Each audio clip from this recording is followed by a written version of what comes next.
Okay.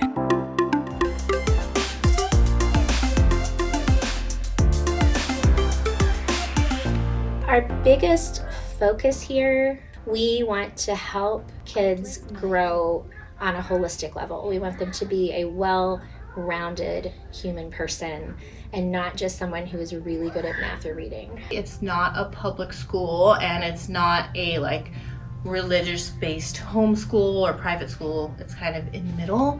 But the biggest differences that I have noticed, when I've been teaching here, is that there's a lot more freedom to how the kids are able to learn. Because a lot of times in the public school system, it is very strict, and these are your set guidelines, and these are how you have to do things, and if this kid can't do this thing, then they're just not learning, which isn't true. And it's nice here that, the kids can learn math, reading, science by playing a game or doing a hands-on activity or doing art.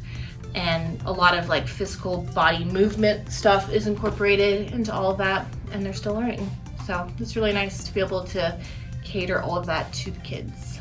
My personal philosophy on education is that children should get what they need the way they need it. And for some kids, that's very structured, very ordered learning. And for others, it's a very free-form experience. Thankfully, this is an environment where they get to have whatever they need in whatever situation they're in. For a lot of them, they need that very structured literacy intervention, maybe some structured math intervention, but they get to explore the other areas of learning, history, science, the arts. They get to do all of that in whatever form works for them. And I think that that is the best way for kids to learn. They get what they need, the way they need it, when they need it.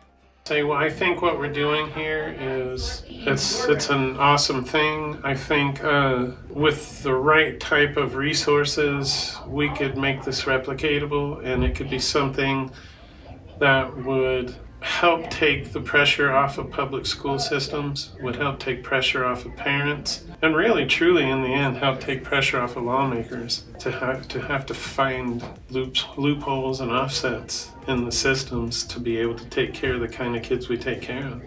Inclusivity for us looks like anyone is welcome here as long as they are able to be welcoming to other people.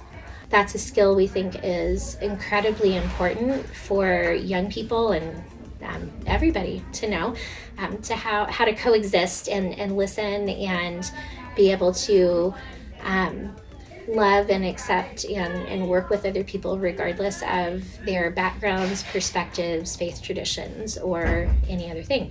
Within the private education landscape, that's not always the case, and we feel like it's important that people know that about us from the beginning, that we're really intentionally trying to create a very safe space for anybody who walks in our doors, and one where they're going to experience not a lot of judgment. They're going to experience people who care about them and want to get to know them and want to support them as a whole person.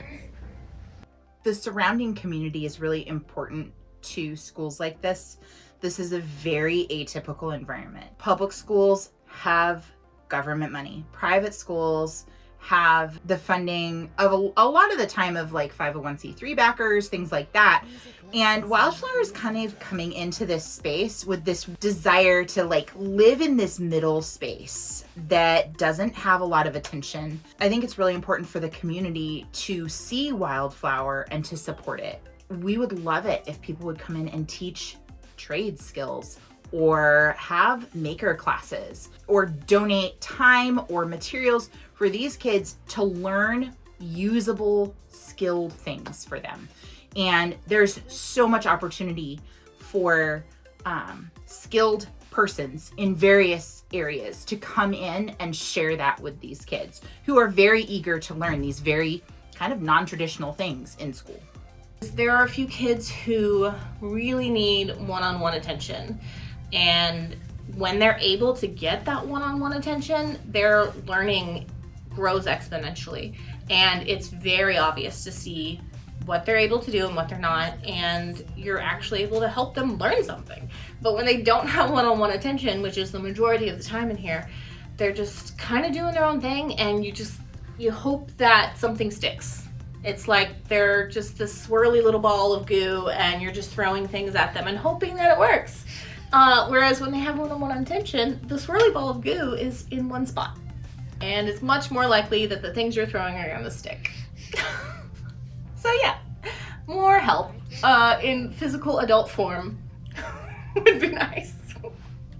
I think my favorite part of working here so far has been especially working with the kids with autism, because of the stigmas around autism, people thinking that they can't reason the same way other people can reason, or they refuse to change behaviors, or they refuse to act a certain way socially.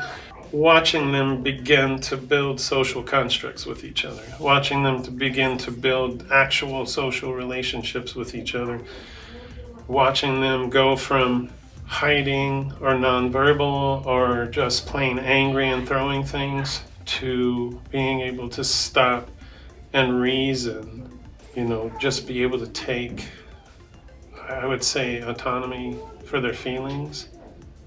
I love that you never have the same day twice. I love that I never know what's going to come out of kids' mouths. I love that we get to have really good discussions. For me, one of my biggest joys is to be able to watch them analyze something and figure something out. Seeing them do things that I know are so hard for them, and then have the confidence to try it anyway instead of just shutting down.